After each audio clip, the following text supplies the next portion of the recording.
Assalamualaikum warahmatullahi wabarakatuh. Nama saya Widya Kartika dari PGMIC semester 3.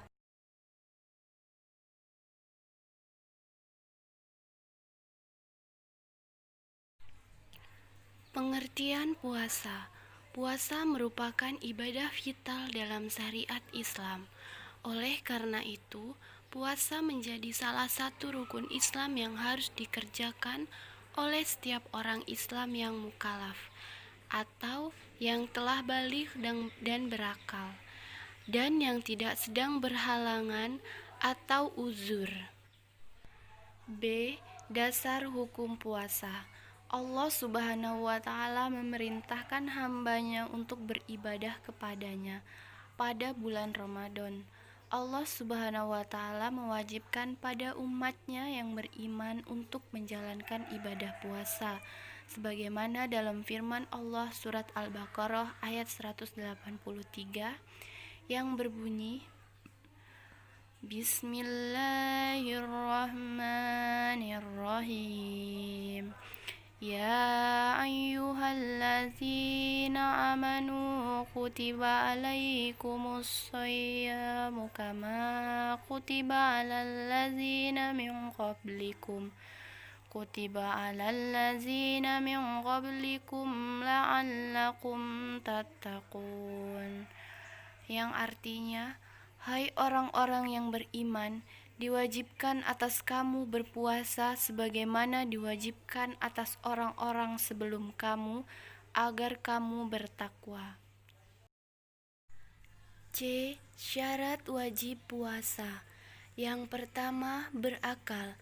Orang yang gila tidak diwajibkan dalam berpuasa. Kemudian yang kedua, baligh, yaitu seseorang yang sudah diberi tuntunan untuk menjalankan kewajiban. Kemudian yang ketiga, kuat berpuasa. Misalnya tidak kuat karena sudah tua atau sedang sakit, tidak diwajibkan berpuasa. D. Syarat sah puasa. Yang pertama, Islam. Orang yang bukan beragama Islam tidak sah berpuasa. Kemudian yang kedua, mumayyiz.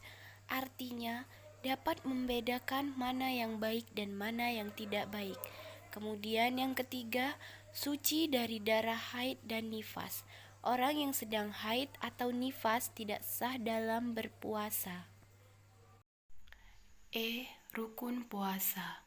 Yang pertama, niat pada malamnya, yaitu setiap malam harus berniat terlebih dahulu untuk puasa keesokan harinya. Tetapi untuk puasa sunnah boleh berniat pada siang harinya. Kemudian yang kedua, menahan diri dari segala yang membatalkan puasa sejak terbit fajar sampai terbenam. F. Hal-hal yang membatalkan puasa. Yang pertama, makan dan minum. Yang kedua, muntah yang disengaja, sekalipun tidak ada yang kembali kepada perut, tidak membatalkan puasa. Yang ketiga, bersetubuh. Yang keempat, keluar darah haid atau nifas. Yang kelima, gila. Kemudian yang keenam, keluar mani dengan sengaja. G. Hal-hal yang tidak membatalkan puasa. Yang pertama, mengenakan sipat mata dan meneteskan air mata. Yang kedua, berkumur dan menghisap air hidung dengan tidak ditekan. Yang ketiga, menggunakan suntikan untuk mengeluarkan kotoran tubuh. Yang keempat, diperbolehkan bagi yang berpuasa menghirup sesuatu yang tidak terhindarkan seperti keringat, debu jalanan, dan aroma sedap lainnya. Yang kelima, diperbolehkan pula bagi orang yang berpuasa bangun tidur dalam keadaan junub karena mimpi atau hubungan suami istri.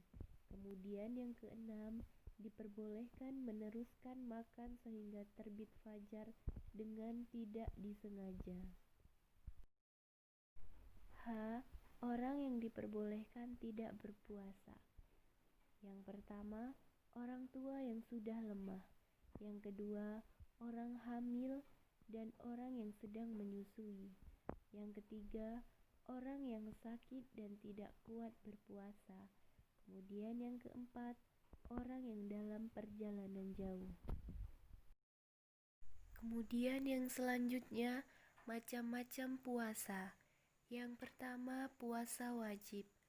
Puasa wajib adalah puasa yang harus dilaksanakan karena apabila dikerjakan mendapat pahala dan jika ditinggalkan mendapat dosa. Yang kedua, puasa sunnah.